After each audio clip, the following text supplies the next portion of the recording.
Accusé d'atteinte aux biens publics et complicité, faux et usage de faux, Bakary Togola et ses complices furent acquittés pour faute de preuves le 29 novembre dernier au cours des assises sur les dossiers de crimes économiques et financiers après 5 jours d'audience.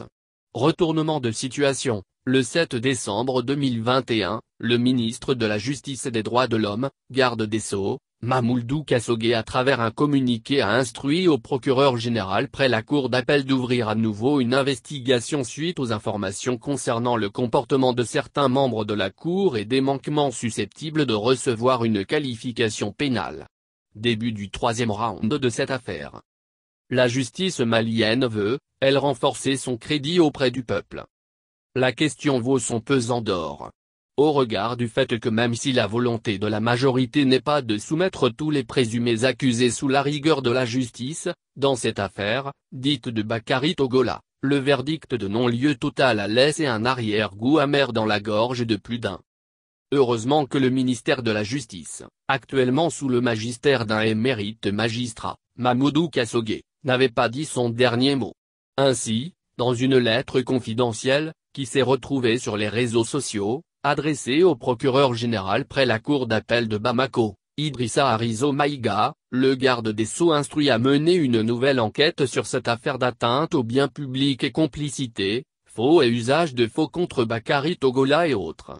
Pour rappel, il répondait à la disparition de la somme de 9 milliards de FCFA sur un montant de 13 milliards de FCFA au préjudice de la Confédération des sociétés coopératives de producteurs de coton du Mali, CSCPS, allant de 2013 à 2019.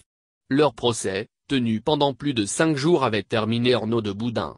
Car, à la surprise générale, les accusés ont été mis en liberté pour défaut de preuves. Ce verdict de la cour d'assises spéciale avait suscité beaucoup d'interrogations sur fond de discrédit sur la justice malienne.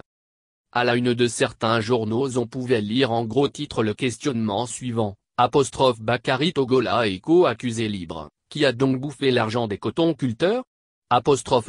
C'est peut-être pour satisfaire cette interrogation des populations, que le ministre Kassogué a ordonné d'ouvrir une enquête sur ladite affaire.